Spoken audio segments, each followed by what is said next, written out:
This is Justin Smith. He's a Microsoft executive who just bought a new house. Like millions of other Americans, he needs to file a change of address with the post office. He walks in, fills out a simple form, and that's it. No ID, no proof of address, nothing. The man leaves and the clerks treat it as routine paperwork. But that man who just filled out the form was not Justin Smith, and he definitely doesn't work for Microsoft. He's actually part of a highly sophisticated, organized crime ring, and with just one signature, the United States Postal Service just became part of a $1 billion heist.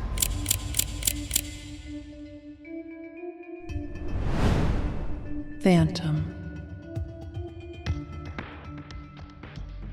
The United States Postal Service is older than the country itself. Its roots date all the way back to the 1700s.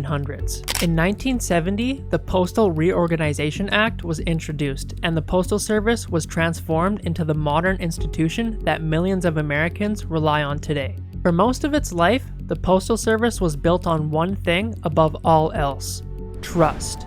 Paper forms, handwritten addresses, and human delivery were the common way of doing things, not sophisticated digital records or multi-factor identity checks.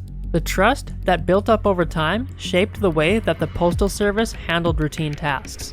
The change of address form was simple by design, just a few boxes to fill out, a name, an old address, and a new one. For many years, that simplicity was a feature, not a flaw. The process was low cost, low friction, and meant to be convenient. But convenience became a vulnerability. Many paper forms that were submitted in person required no ID, and online submissions were only protected by a small fee of $1. This meant that it was very easy for criminals to start taking advantage of the system. And because the process was so low tech, it was also low risk. A fraudster didn't need a hacker's toolkit or an insider's password. Anyone could walk into a post office, fill out a change of address form for Jeff Bezos, and a few weeks later watch his bank statements, credit cards, and even government checks begin to arrive at their mailbox. The crime left almost no digital breadcrumb. The only document tying the scheme together was a piece of paper signed with a fake name. For decades, it was something that not a lot of people took advantage of, an odd theft here and there. But then, criminal masterminds realized how scalable it could really be. And as more people treated mail forwarding as a service to exploit, the tactic evolved. Simple paper forms became the Kickstarter for sophisticated crime rings that used stolen mail, washed checks, and money mules to monetize what began as a single forwarded letter. Between 2018 and 2023, fraud rings stole hundreds of millions of dollars using this simple exploit buried in the United States Postal Service. No hacking tools, no elaborate schemes, just a piece of paper and a pen. Once a fraudulent change of address was filed, the Postal Service updated its national system, and that new address would follow across banks, credit card companies, and even government agencies. From that moment, a stranger controlled not only your mail, but your financial identity. The crime spread like wildfire. In New York, retired elderly people found that their pension checks were getting rerouted. Small business owners in California were unable to pay their employees because their accounts were drained. Even the people who were most familiar with technology and cybersecurity, like the Microsoft executive Justin Smith, who never thought that he would be the victim of an identity theft, had his bank accounts and credit cards silently switched over to a fraudster's new address. Absolutely no one was safe. During the COVID-19 pandemic, the fraud exploded. Thousands of stimulus checks were intercepted by criminals before they ever reached struggling families. Meanwhile, the stolen mail and washed checks were openly advertised on Telegram and the dark web. What started as a petty scam had evolved into a $1 billion crime industry, with networks so organized that they operated like assembly lines. One crew would fill out the forms, another would steal the mail, and a third would launder the checks. And then, money mules would cash them out. For nearly 5 years, authorities scrambled to catch up. And in that time, millions of Americans from middle-aged blue-collar workers to billionaire CEOs, became targets of one of the most profitable, low-tech frauds in US history. And the worst part? The victims didn't even realize that they had been robbed until it was already too late. By 2020, reports of stolen mail and hijacked identities had skyrocketed.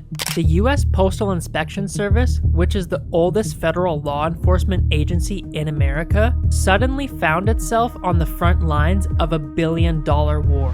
What made this fight so difficult is that the crime left almost no evidence. No hacked servers, no surveillance footage, and no obvious suspects.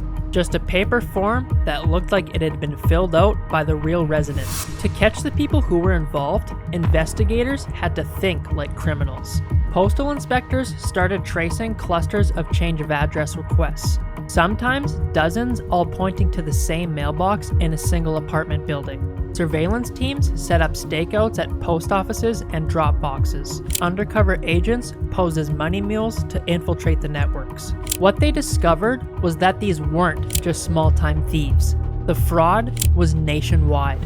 Whole crime rings in New York, Florida, and California were operating with military precision. Runners were paid to file address changes in bulk. Forgers altered checks with chemicals to wash out the ink, and black market telegram groups popped up faster than fast food restaurants. Stolen mail, blank checks, and even USPS uniforms were sold to the highest bidders. Behind the scenes, the crime was growing so large that even the top law enforcement agencies in the United States couldn't keep up with how fast it was scaling. It was now a game of cat and mouse. As soon as one person was caught, 25 more would start doing the same thing.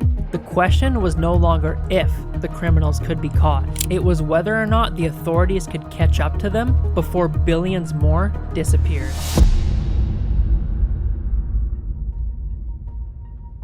By 2022, the investigation finally started paying off. Working alongside the FBI and local police, postal inspectors began dismantling the networks piece by piece. In Florida, agents raided an apartment that served as a mail forwarding hub, uncovering stacks of stolen checks worth over $17 million. In New York, dozens of money mules were arrested after being caught on surveillance cameras cashing washed checks at ATMs amounting to over $850,000. In California, ringleaders were indicted on charges of wire fraud, bank fraud, and aggravated identity theft. Authorities discovered that the operations were highly organized and were run like corporations. Some had specific payroll systems to compensate their money mules. Others had dedicated IT specialists to buy stolen personal data and match it with fraudulent address changes. Everything was done with precision and careful planning. At its peak, the scheme moved billions of dollars through stolen checks, forged identities, and rerouted government benefits. But the crackdown worked. By late 2023, the number of fraudulent change of address cases dropped by 93%. Banks and other financial institutions strengthened their verification processes. The United States Postal Service introduced new protocols for a change of address submission. This included sending a verification letter to both the old and the new address that needs to be confirmed by the resident at both locations. If it is not, the change of address will not go through. They also added stronger identity checks for the process and implemented more training for new employees to show them how to spot this type of suspicious activity. The loophole that fueled one of the largest fraud waves in modern US history was finally closing. What started as a simple form that was designed to help Americans move homes with ease nearly collapsed part of the country's financial system. For 5 years, a pen and a piece of paper became more dangerous than any hacker's code. CEOs and school teachers lost control of their identities, while organized crime rings turned an outdated system into a billion-dollar goldmine. In the end, law enforcement did finally catch up. The loopholes were patched, arrests were made, and the fraud slowed down. But the real concern isn't just about the criminals who pulled it off. It's about the systems that we trust without question. Because sometimes the biggest heists don't require breaking into vaults or hacking secure servers. Sometimes they start with nothing more than a form, a signature, and a system that was never built to see it coming. Were you or anyone that you know affected by this simple loophole? Let us know down in the comments. And this definitely isn't the first time that criminals have stolen millions in plain sight. In fact, one man was able to fool the entire government by pretending to be a fake agent in the CIA. If you want to hear that story, watch this video next.